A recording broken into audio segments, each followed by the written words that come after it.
Un peu partout en ce moment au Québec et même dans le monde, il y a un engouement pour l'alimentation de proximité.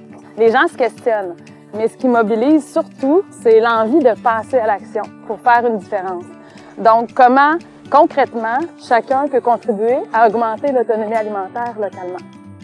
En Abitibi-Témiscamingue, l'accessibilité aux aliments frais est un problème important, particulièrement dans la MRC d'Abitibi où on ne trouve que 7 commerces alimentaires pour près de 25 000 habitants. Ce qu'on peut faire, en fait, nous, on appelle ça un territoire nourricier. Faire des villes, des territoires, des villages nourriciers, des régions nourricières. Puis qu'est-ce que ça veut dire? C'est qu'on priorise l'accès à une saine alimentation pour tout le monde.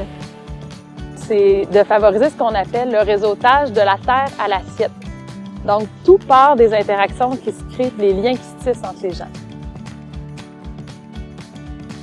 À partir d'une application et d'un site web facile d'utilisation, nous pourrons mettre en relation producteurs locaux et habitants afin de réduire la chaîne de distribution. De plus, découvrez dans des centres communautaires axés sur l'alimentation et des stations mobiles comment transformer vos aliments frais pour les conserver plus longtemps. Sur le territoire, les centres communautaires seront répartis de façon à desservir le plus de villages possible sur un rayon de 20 km. Les stations mobiles se déplaceront de village en village pour augmenter l'accessibilité des services. Tout commence par le site web. Les producteurs afficheront les aliments qu'ils ont de disponibles à la vente et les consommateurs passeront leurs commandes directement en ligne. Un regroupement des aliments disponibles et des commandes sera fait par localisation, puis une association en fonction de la proximité. Le regroupement des commandes permettra donc d'acheter en plus grande quantité et de réduire ainsi le coût des aliments. Les commandes seront ensuite acheminées dans les centres communautaires qui serviront aussi de point de collecte pour les paniers de chacun.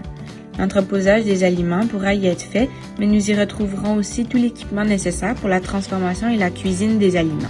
Imaginez des journées de formation où les gens se réunissent pour la réception de leurs paniers et en profitent pour faire de grandes quantités de canage. Un jardin communautaire pourrait aussi y être associé et permettre à ses utilisateurs de profiter des équipements. Finalement, pour rejoindre le plus d'habitants possible, les stations mobiles passeront de village en village et ce, de façon complètement autonome. Elles auront les mêmes fonctions de transformation, de point de collecte et de formation que les centres communautaires, mais seulement à plus petite échelle. Au final, c'est la somme de toutes ces idées, ces initiatives-là qui vont avoir un impact réel sur notre système alimentaire.